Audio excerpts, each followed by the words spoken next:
Everyone, welcome back to my channel Rai daily blog চ্যানেলে তোমাদের সবাইকে স্বাগত।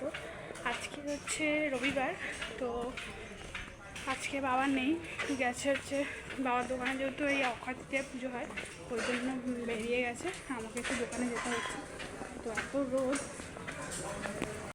একটু বাজারের দোকানে যাচ্ছি, এটা ওটা জিনিস কিনবো, কিনে চলে আসবো। চলো আমি বাজার দোকান করে আসি, এসে তোমাদের সাথে কথা হবে। দেখো রবিবার ছিল বলে ম্যাগি খেয়েছি, আর একটা হেয়ার প্যাক ইউজ করেছি, যেটা হচ্ছে ডিমের সাদাটা ছিল, অ্যালোভেরা জেল, টক দই, নারকেল তেল, এগুলো দিয়ে হেয়ার মাস্কটা লাগিয়ে রেখেছিলাম 15 মিনিটের জন্য, তারপরে ওয়াশ করে নেব। তো এখানে দেখো মুদিখানা যা যা আনার ছিল এনে নিয়েছি, আর এখানে চিকেনটা আনা রয়েছে, ধুতে হবে। স্নান টান করে দেখো উপরে এসেছি, এসে যত জামা প্যান্ট কেচেছিলাম এগুলো সব মিলে দিয়েছি, এদিকে ওইদিকে সব মিলেছি। আর আজকে জানো তো মামাকে একটু দেখতে যাওয়ার আছে, আমি তাড়াতাড়ি করে ওই জন্য একটু স্নান টান করে এবার একটু খাবো, পুজোটা বোনই করে নেবে, খাওয়া দাওয়া করবো, খেয়ে নিয়ে বেরিয়ে যাব। তো 3:30 থেকে ভিজিটিং আওয়ার, 3:30 থেকে 6টা পর্যন্ত, তো যাব উলুবেড়িয়া। তো চলো আমি তাহলে তাড়াতাড়ি খাওয়া দাওয়াটা করে নিই, তারপর তোমাদের সাথে আবার দেখা হবে, ঠিক আছে? কেমন আছে না আছে, কী করছে না, সবই তোমাদের সাথে শেয়ার করবো। চলো দেখতে থাকো তাহলে। আর এদিকে দেখো আমি চুলটা শোকানোর জন্য চুলটা খুলে একটুখানি বসেছিলাম, আর এদিকে ভাত করেছিল মা, আর করেছিল হচ্ছে ওই ডিমের শাক, আর ছিল চিকেন। তো চিকেনটা মা ভালো করেছিল, তো ওটাই আজকে মেনু ছিল দুপুরে। তো চলো তাড়াতাড়ি খাওয়া দাওয়া করে নিই, তারপর তো আমাকে বেরোতে হবে, চলো দেখতে থাকো। বেরিয়ে গেছি, তো যাচ্ছি মামাকে দেখতে, দাদু আর আমি মিলে।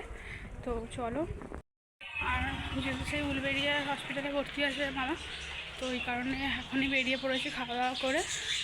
তো চলো আমি যাই, দেখা যাক গিয়ে কেমন আছে, কী আছে, কবে কী অপারেশন ডেট দিয়েছে, ঠিক আছে? চলো আমি বেরিয়েছি, গিয়ে তোমাদের সাথে একবারে দেখা হবে। দেখো তো রামতলা স্টেশনে চলে এসেছি, দাদু গেছে ওই দিকে টিকিট কাটতে, ওই দেখো দাদু আসছে। তো টিকিট কাটতে গিয়েছিলো, আর আমি আর দাদু এখন বসে আছি, এখনও ট্রেন আসেনি সেই জন্য। তো দেখো ট্রেনটা ঢুকছে আর আমরা বেরিয়ে যাব। তো চলো ট্রেনে উঠে তোমাদের সাথে দেখা হবে। আর ট্রেনে দেখো এত জ্যাম ছিল, এত ভিড় ছিল, দাঁড়িয়ে দাঁড়িয়ে যেতে হয়েছে। আর আমরা চলে এসেছি জীবনদীপ নার্সিংহোমের সামনে। দেখো আমরা চলে এসেছি, এটা হচ্ছে ফার্স্ট ফ্লোর ছিল, যেখানে হচ্ছে গ্রাউন্ড ফ্লোর টাইপসের। তো এটা ছিল হচ্ছে সেকেন্ড ফ্লোর, যেখানে মামা ছিল। তো দেখো এখানেই আমার মামা ভর্তি ছিল, তো এখানে বসেছিলাম, আমরা সবাই মিলে একটু গল্প করছিলাম। কী করবো বলো, মামার মুডটা তো ভালো করতে হবে, এমনি টেনশন ছিল খুবই। তো দেখো মামা বসে আছে, তো এখানে মামা বসেছিল, আর দাদু এখানে বলছিল। আর বেরোচ্ছি আমরা, 6:30 অবধি টাইমিং ছিল, 6:30টার দিক করে আমরা বেরিয়ে পড়েছি। এবার তো চলো স্টেশনের দিকে, দেখো চলেও এসেছি আমরা উলুবেড়িয়া স্টেশনের দিকে। তো এসে আমরা এসেছি, দাদু এসেছিলো বাদাম কিনতে। আমি বাড়ির দিকে চলে এসেছি, এখন বাজে হচ্ছে 8:30।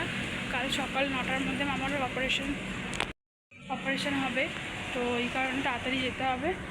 তো চলো আমি বাড়ি যাই, গিয়ে ড্রেস চেঞ্জ করি, তারপর তোমাদের সাথে আবার কথা বলছি।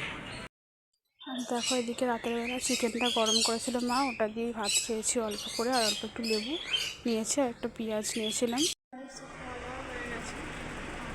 আজকে হচ্ছে কালকে সকালেই অপারেশন হবে, ওই জন্য আমি সকাল সকাল ভোরবেলা বেরোতে হবে তাড়াতাড়ি করে।